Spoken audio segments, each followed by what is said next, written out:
के फिर अपना प्रोजेक्टर हाथ में लेकर के जाते हो और उसको पकड़ते हो, फिर आप एआई करते हो। यहाँ पर जो एआई होती है वो विजिबल एआई होती है, आँखों से आप एआई ये रख लीजिए ना, किस लोग बना रख लो। यहाँ पर जो एआई होगी आप ये speculum vaginal speculum vaginal speculum, तो यहाँ पर आप ये मान लीजिए वजाइना है गोट की जी, आपने अंदर इंसर्ट किया, इंसर्ट करने के बाद में आप अपनी आँखों से देख करके आप एआई कर रहे हैं जी। तो यहाँ पर जो एआई हो रही है विजिबल हो रही है। अब विजिबल एआई हो रही है यानी कि आप लाज की तुलना में तो आसान हो गया ना करना, क्योंकि आप अपनी आँखों से कर रहे हो, लेकिन देखने में जितना आसान है करने में उतना कठिन है। यहाँ पर जो सबसे पहली चीज़ है जिन चीज़ों की हमें ज़रूरत पड़ेगी एआई करते समय, एक तो वजाइनल स्पेकुलम, ये वजाइनल स्पेकुलम है। वजाइनल स्पेकुलम की सबसे बड़ी चीज़ जो है वो है इसकी होल्डिंग। देखिए स्पेकुलम में ना जब खरीदेंगे तो आपको इस तरीके से ये मिलेगा जी, तो हमें मिलेगी ट्रेनिंग? हाँ हो सकता है सरकार दे आपको किट वगैरह देगी तहीं तो होगी ये आप इनको खोल करके बिल्कुल अलग हटा दीजिए, इसका कोई यूज़ ही नहीं है। दूसरा जब आप खोलेंगे तो यहाँ आकर के अड़ता है, आपको दिक्कत देता है, इसे खोल करके हटा देना।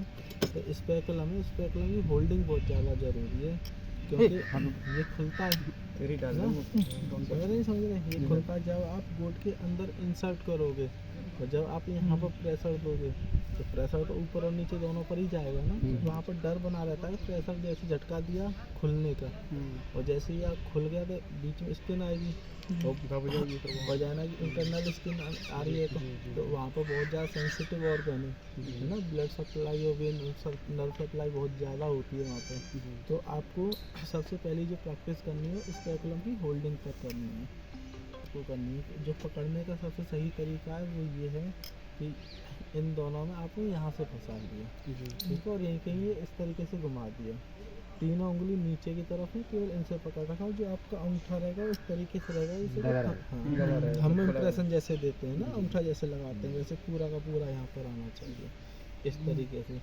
दूसरा आप ऑप्शन इस तरीके से ही इंसर्ट कर सकते हैं या इस तरीके से इंसर्ट कर सकते हैं, लेकिन आपको हमेशा इस तरीके से इंसर्ट करना सीधा।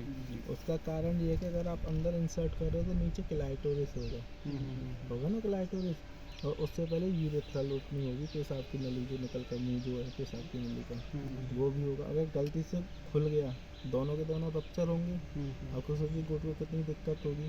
तो अगर आप इस तरीके से लेकर के जाएंगे तो दोनों नीचे आ जाएंगे और दोनों सेफ रहेंगे। दूसरा अगर खुलता भी नहीं है तो यहाँ पर छिलने के चांसेस की वजह से बनेंगे ना, तो इस वजह से आपको इस तरीके से अंदर इंसर्ट करना है। एक तो आपको ये प्रैक्टिस करनी है, दूसरी जो आपको प्रैक्टिस करनी है वो जो ऑस है ना, सर्विक्स की जो ऑस है वो आपको बिल्कुल इस तरीके से दिखाई देगी जब गोट हीट में नहीं होगी उस समय पर। लेकिन सर जैसे अभी मैं दिखा रहा हूँ सर्विक्स में ना, बिल्कुल इस तरीके से जैसे यहाँ पर अंदर स्ट्रक्चर दिखाई दे रही है ना आपको, है ना, जब हीट पे नहीं होगी हाँ इस तरीके से दिखाई देगी लास्ट में सर, वो लास्ट में हाँ वैसे। हाँ, इसमें जो आप यहाँ पर ऑस देख रहे हो जब गोट हीट में होगी तो जितनी बारी ये है हमारी सीट तो डाया जितना उतनी आपको ऑस खुली हुई दिखाई देगी।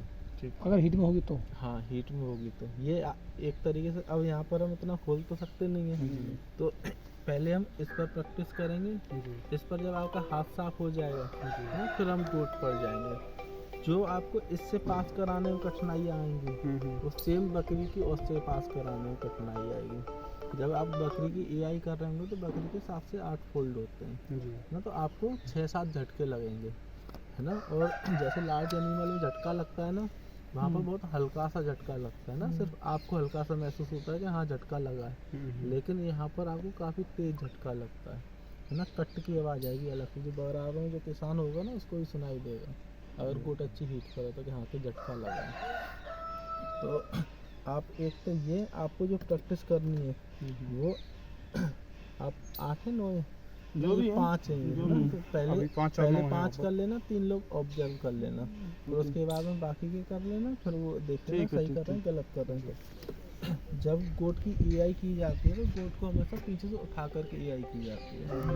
लार्ज एनिमल में आप खड़े एनिमल की, तो यहाँ पर आपको फ़ायदा ही मिल जाता है। अगर एनिमल खड़ा हुआ है इस तरीके की स्लांटिंग पोजीशन में, तो जो आप सीमेंट डिपोजिट कर रहे हो तो ग्रेविशनल फोर्स की वजह से, ग्रेविटी की वजह से अगर सीमेंट थोड़ा बहुत बाहर भी तो पूरा पूरा अंदर चले जाएगा, क्योंकि एनिमल ऊपर उठा हुआ है। तो ये तो एक एडवांटेज मिल गया ना। जब एनिमल इस तरीके से उठा हुआ है, इसी तरीके से तो उठाएंगे, तो आप स्पेकुलम किस तरीके से डालेंगे? एनिमल इस तरीके से उठा हुआ है, ये उसकी और अगर